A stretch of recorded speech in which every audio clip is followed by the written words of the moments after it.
जय हिंद दोस्तों, आप सभी का स्वागत है हमारे YouTube चैनल अध्ययन फॉर एनी एग्जाम में। और आज का हमारा टॉपिक है सामाजिक एवं धार्मिक सुधार आंदोलन। तो सामाजिक एवं धार्मिक सुधार आंदोलन के पीछे का जो 19वीं सदी में जो कारण था वो थे कि जैसे शिशुवध यानी जो बेटियां होती थी उनको छोटी सी उम्र में ही उनकी हत्या कर दी जाती थी। बाल विवाह यानी कम उम्र के बच्चों की शादियाँ कर दी जाती थी। सती प्रथा यानी जैसे जब पति खत्म हो जाता था तो उसकी पत्नी को आत्मदाह करना होता था, सती प्रथा। पर्दा प्रथा, दास प्रथा, बहुत सारे आडंबर और उस समय पर अंधविश्वासों का भी बहुत बोलबाला था। कर्मकांड, सामाजिक भेदभाव, ऊंच नीच का भेदभाव भी चल रहा था। और ब्रिटिश उपनिवेशवाद यानी ब्रिटिश जो राजतंत्र उसकी जड़ें भारत में फैल चुकी थी, तो जिस कारण से जो ईसाई धर्म का भी वो बहुत ज़्यादा समर्थन कर रहे थे ब्रिटिश, और शोषण की बहुत सारी नीतियाँ भी ला रहे थे। गरीबी थी उस समय, बेरोजगारी थी और अंग्रेजी शासन द्वारा आर्थिक शोषण हो रहा था, जिस कारण से उस दौरान जो एक वर्ग था, बुद्धिजीवी वर्ग, जो थोड़ा पढ़ा लिखा शिक्षित था, उसने इन सभी रीति रिवाज, कुरीतियों और आडंबरों को दूर करने के लिए उस समय जो आंदोलन चलाए, उस सामाजिक धार्मिक आंदोलन, जिनका कि मोटिव था जो रूढ़ियाँ थीं उनको समाप्त करना और भारत के गौरवशाली अतीत को उजागर करना था। अब इसमें जो सुधार आंदोलन थे उसके दो प्रकार थे। एक तो सुधारक यानी जो आधुनिक यानी वैश्विक वैज्ञानिक सोच को रखते थे, जो कि पश्चिमी संस्कृति को जो आधुनिक परिवर्तन आ रहे थे उसके हिसाब से अपनी सोच को रखते थे। दूसरे थे पुनरुत्थानवादी यानी परंपराएं जो थी पुरानी प्राचीन परंपराओं, उनकी पुनर्जीवित करके करने का काम कर रहे थे। अब जो सुधारक यानी वैज्ञानिक सोच के जो अनुरूप थे वो थे जैसे ब्रह्म समाज, अलीगढ़ आंदोलन और प्रार्थना समाज। और जिनका जो पुरानी परंपराओं को पुनर्जीवित कर रहे थे यानी पुनरुत्थानवादी, वो थे आर्य समाजी और देवबंद आंदोलन। अब हम सबसे पहले पढ़ेंगे ब्रह्म समाज, बाकी सारी सभी के बारे में विस्तृत पढ़ा जाएगा। तो सबसे पहले ब्रह्म समाज को पढ़ेंगे। अब ब्रह्म समाज की जो स्थापना है वो राजा राम मोहन राय ने की थी।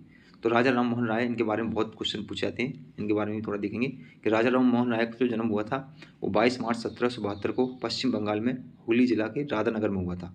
इनके पिता रमाकांत जो कि एक रूढ़िवादी ब्राह्मण थे और इनकी माता तारड़ी देवी थी तथा पत्नी का नाम देवी उमा था। और अल्प आयु में ही इनको कई भाषाओं का ज्ञान हो गया था, जैसे कि बंगाली, संस्कृत, अरबी तथा फारसी, बहुत सारी भाषाओं का ज्ञान था। बहुत टैलेंटेड थे, जिस कारण से इनको 1803 से 1814 तक जॉन डिग्वी के अंतर्गत निजी दीवान के पद पर रहे थे वहाँ पर। ये अब ये पूछ लिया जाता है कि इन्होंने जॉन डिग्वी यानी ब्रिटिश कंपनी के अधीन जॉन डिग्वी के साथ निजी दीवान के पद पर कब से कब तक रहे, ये समय नहीं पूछा जाता, लेकिन ये पूछ लिया जाता है कि ये किसके अंतर्गत निजी दीवान रहे, तो जॉन डिग्वी।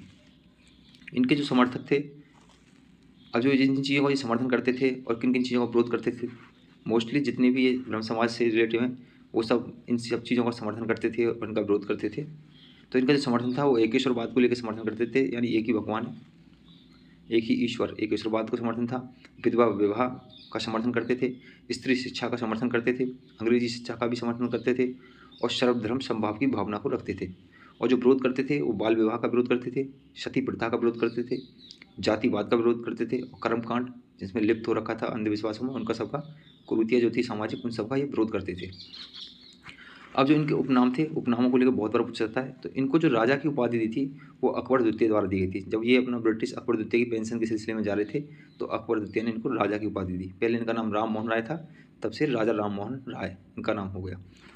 इनको आधुनिक भारत का जनक या पिता भी कहा जाता है। कितनी बार पूछा गया कि आधुनिक भारत के पिता कौन है, तो राजा राम मोहन राय।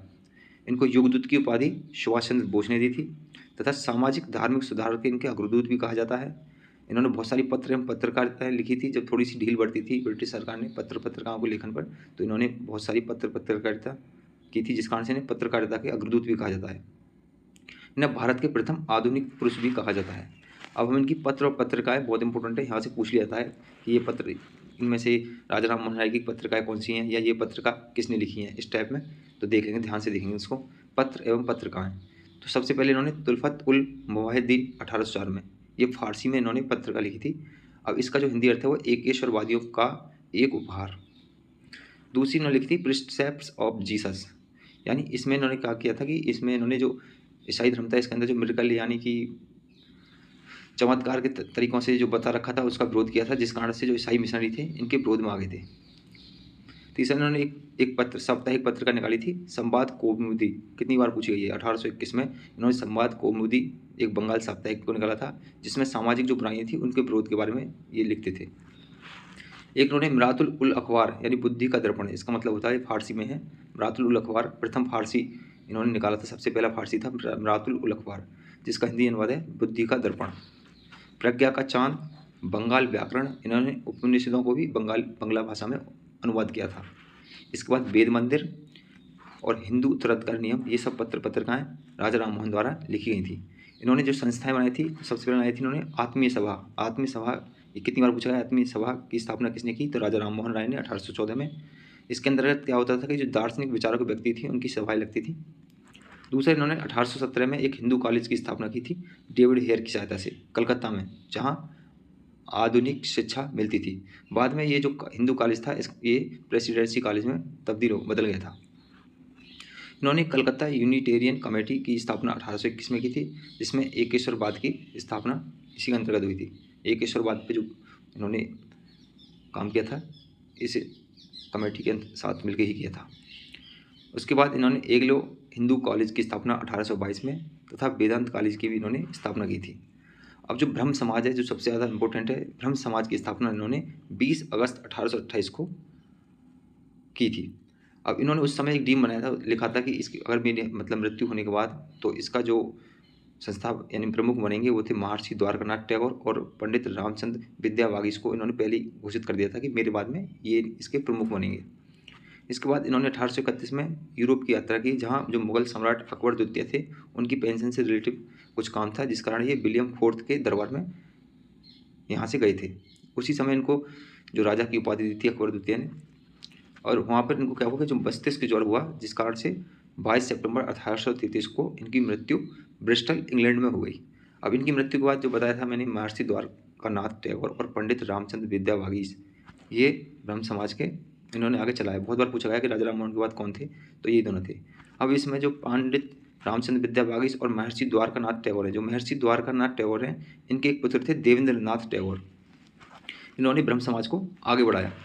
जो देवेंद्रनाथ टैगोर थे, उस समय क्या हो रखा था कि जो ईसाई धर्म का बहुत ज़्यादा प्रचार प्रसार हो रहा था, मिशनरी आ रखे थे, तो इन्होंने एक ईश्वरवाद का इन्होंने प्रसार किया, थोड़ा चेंजमेंट लाए इसमें ब्रह्म समाज में पुरानी जो सोच थी, और इन्होंने ब्रह्मोपासना को बल दिया। और ईसाई मिशनरियों के विरोध में इन्होंने ब्रह्मो धर्म को लोगों से फॉलो करने के लिए कहा, ब्रह्मोपासना की बात कही, ईश्वरवाद का प्रसार की बात कही। जब ये ब्रह्म समाज में आने से पहले इन्होंने एक तत्वरंजनी सभा की स्थापना की थी, जो आगे चलकर 1839 में तत्वबोधिनी सभा के नाम से जानी गई। बहुत बार क्वेश्चन पूछा गया तत्वबोधिनी सभा यानी इसकी स्थापना किसने की, तो देवेंद्रनाथ टैगोर ने 1839 में। दूसरा, एक इनकी पत्रिका थी तत्वबोधिनी पत्रिका, जिसको बांग्ला भाषा में लिखा था। इसमें ब्रह्म समाज की सबसे प्रमुख पत्रिका इनके समय में यही थी, तत्वबोधिनी पत्रिका, जिसका संपादन जो करते थे वो देवेंद्रनाथ टैगोर और ईश्वरचंद्र विद्यासागर मिलकर करते थे। 1840 में एक तत्वबोधिनी स्कूल खुला इन्होंने, जहाँ धर्मशास्त्र और विज्ञान दोनों की पढ़ाई चलती थी। उसके बाद इन्होंने ब्रह्मोधर्म पत्रिका यानी ब्रह्मोपासना की बात जिसमें बताई गई थी, और 1857 में केशव चंद्र सेन को ये लेकर आए थे। यानी इन्होंने अपने बाद में ये संन्यास में बाहर चले गए उपासना के लिए, तो इन्होंने 1857 में केशव चंद्र सेन को ये लाए और उनको आगे ब्रह्म समाज की देखरेख के लिए प्रमुख बनाया। अब केशव चंद्र सेन जो थे वो ब्रह्म समाज का इन्होंने बहुत ज़्यादा विस्तार किया। इन्होंने बंगाल, बम्बई, मद्रास, उत्तर प्रदेश तक ब्रह्म समाज को फैला दिया। इनसे पहले ब्रह्म समाज जो मोस्टली रूप से बंगाल में उसका ज़्यादा प्रभाव था, लेकिन इन्होंने प्रभाव को बढ़ाकर बंगाल, बम्बई और मद्रास, उत्तर प्रदेश के इलाकों में ले गए।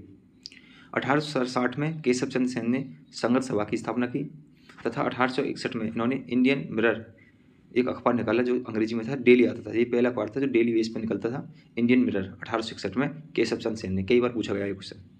अब जो इनका झुकाव था वो ईसाई धर्म की तरफ ज़्यादा था, क्योंकि एक बार कलकत्ता में उन्होंने स्पीच दी तो उन्होंने वहाँ ईसाई धर्म की थोड़ी तारीफ़ें की। तो ये मतलब ये चाहते थे कि जो धर्म ये ब्रह्म समाज है, इसमें जो अच्छी बातें थी ईसाई धर्म की उनको अपना के इसको फॉलो किया जाए। तो इनका ईसाई धर्म की तरफ झुकाव था, जिस कारण से क्या हुआ कि जो ब्रह्म समाज था उस समय उनका उसमें पादरियों का हस्तक्षेप ज़्यादा बढ़ने लग गया।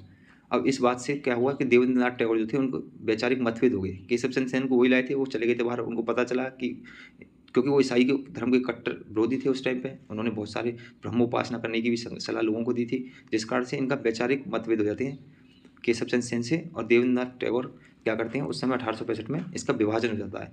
यानी आदि ब्रह्म समाज, जो ब्रह्म समाज मेन था, उसको अपना देवेंद्रनाथ टैगोर संभालते हैं, जिसका नाम आदि ब्रह्म समाज था।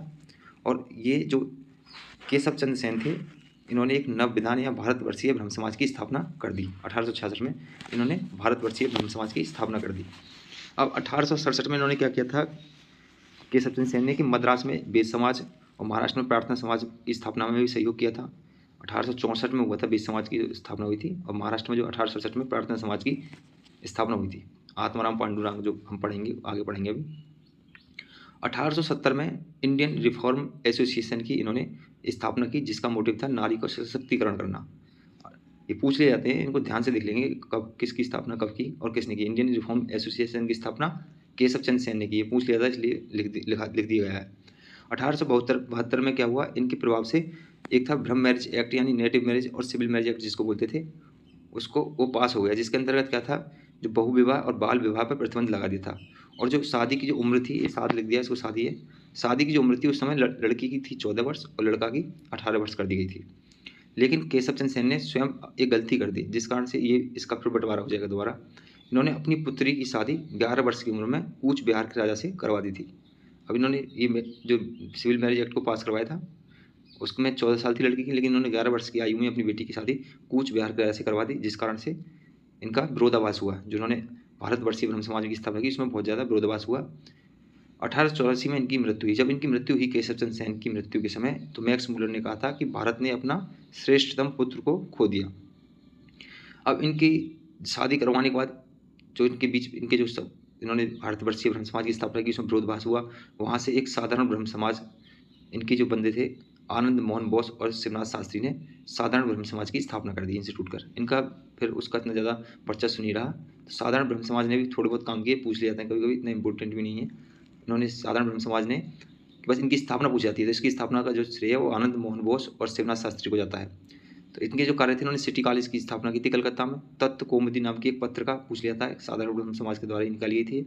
और पब्लिक ओपिनियन, इन्होंने ये तीनों चीज़ें करवाई थी। और भी चीज़ें कराई थी, पर इंपॉर्टेंट सी यही है, तो ये लिखा दी है। अब बहुत ज़्यादा कन्फ्यूजन हुई, कौन से समाज, कौन से धर्म समाज, या ब्रह्म समाज आदि ब्रह्म समाज है या भारतीय ब्रह्म समाज, इनके स्थापना संस्थापक कौन थे। तो इस कन्फ्यूजन को दूर करने के लिए दोबारा रिवीजन के लिए बता देता हूँ। ब्रह्म समाज के जो संस्थापक थे वो राजा राम मोहन राय थे, और आदि ब्रह्म समाज के संस्थापक देवेंद्रनाथ टैगोर। जब दो जगह टूट गए थे ब्रह्म समाज, एक आदि ब्रह्म समाज और एक भारतीय ब्रह्म समाज में, तो आदि ब्रह्म समाज के संस्थापक देवेंद्रनाथ टैगोर और भारतीय ब्रह्म समाज के संस्थापक केशव चंद्र सेन। और जब केशव चंद्र सेन ने अपनी बेटी की कमल में शादी करा दी, तो इसका भी एक टुकड़ा हुआ। जो साधारण ब्रह्म समाज, उसके संस्थापक थे आनंद मोहन बसु और उनके सहयोगी। इसके बाद प्रार्थना समाज। तो प्रार्थना समाज की जो स्थापना की थी, उसका जो श्रेय डॉक्टर आत्माराम पांडुरंग केशव चंद्र सेन के सहयोग से महाराष्ट्र में 1867 में इसकी स्थापना की गई। अब इसके द्वारा प्रार्थना समाज ने भी बहुत सारे काम किए थे। इन्होंने दलित जाति मंडल यानी डिप्रेस्ड क्लास मिशन की स्थापना की, जहाँ पर दलित, कमजोर, अछूत, पिछड़ों की दशा एवं दिशा को सुधार किए जाते थे। ये सब जो कुरीतियाँ थी, सामाजिक कुरीतियाँ, उनको सबको दूर करने के लिए इसके मोटिव सेम थे। जो बहु विवाह, विधवा विवाह, विधवा पुनर्विवाह, सती प्रथा, पर्दा प्रथा, इन सब के खिलाफ ये सब खड़े थे। तो प्रार्थना समाज भी उसी के विरोध में महाराष्ट्र में खुला था। इसमें था, इन्होंने एक समाज सेवक संघ, यानी जो इसके नाम से पता चल रहा है, समाज की सेवा करने के लिए एक समाज सेवा संघ की स्थापना की थी। और 1884 में इन्होंने दक्कन शिक्षा सभा यानी दक्कन एजुकेशन सोसाइटी की स्थापना की थी। महादेव गोविंद रानडे ने, क्वेश्चन पूछा जाता है कि दक्कन शिक्षा सभा की जो स्थापना किसने की थी, तो महादेव गोविंद रानडे ने 1884 में की थी। और जो महादेव गोविंद रानडे हैं, ये बम्बई उच्च न्यायालय में न्यायाधीश थे। इनको महाराष्ट्र का सुकरात भी कहा जाता है। क्वेश्चन बहुत बार पूछा गया क्वेश्चन कि महाराष्ट्र का सुकरात किसको कहा गया, तो महादेव गोविंद रानडे। इन्होंने एक एकता विंडो री मैरिज एसोसिएशन की स्थापना की 1891 में, यानी जो विधवाएं थी उनके पुनर्विवाह के संबंध में इसने जो स्थापना की थी विडो री मैरिज एसोसिएशन, इसमें ये कार्य करता था। तो इनके ये गोपाल कृष्ण गोखले और बाल गंगाधर तिलक के राजनीतिक गुरु थे। महादेव गोविंद रानडे जो थे वो गोपाल कृष्ण गोखले और बाल गंगाधर तिलक के राजनीतिक गुरु थे। इन्होंने विधवा विवाह पर भी बहुत ज़्यादा बल दिया और नारी सशक्तिकरण के लिए भी बहुत प्रयास किए। तीसरे थे D.K. कर्वे, यानी घोड़ो केशव कर्वे। इनको 1957 में भारत रत्न मिला था। इन्होंने विधवा आश्रम की स्थापना 1899 में की थी और स्वयं एक विधवा से शादी भी की थी, जिसका नाम था गोडूबाई।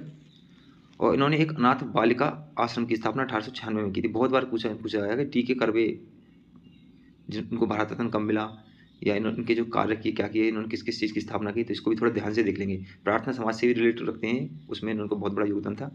प्रथम जो इन्होंने 1916 में बम्बई में इन्होंने सबसे बड़ा जो काम किया था, सबसे पहला बम्बई में भारतीय महिला विश्वविद्यालय की स्थापना इन्होंने की थी, जो कि जापान में जो महिला विश्वविद्यालय था उसकी तर्ज पे था। और इस तरीके से शिक्षा पर उन्होंने बल दिया। ये बाल विवाह के विरोध में थे, विधवा विवाह के समर्थन में थे, स्त्रियों की दशा सुधर जाए इसलिए स्त्री शिक्षा पर उन्होंने बल दिया था। और प्रार्थना समाज की एक शाखा पंजाब में भी थी। जो पंजाब में शाखा थी उसके जो प्रमुख थे वो दयाल सिंह थे, जिन्होंने दयाल कॉलेज की स्थापना की थी। इसके बाद एक छोटा सा बेद समाज यहाँ से पूछ लिया था कि बेद समाज की स्थापना कब हुई, कौन इसके संस्थापक थे। तो 1864 में मद्रास में बेद समाज की स्थापना हुई थी। इसके जो संस्थापक थे वो थे के श्रीधरालू नायडू, और इसका जो उद्देश्य था वो धार्मिक एवं सामाजिक सुधार करना था। और ये भी क्वेश्चन पूछा जाता है कि दक्षिण भारत का ब्रह्म समाज किसे कहते हैं। तो दक्षिण भारत का जो ब्रह्म समाज था वो वेद समाज था। इसके बाद ईश्वर चंद्र विद्यासागर, उसी समय इन्होंने भी बहुत सारे प्रयास किए।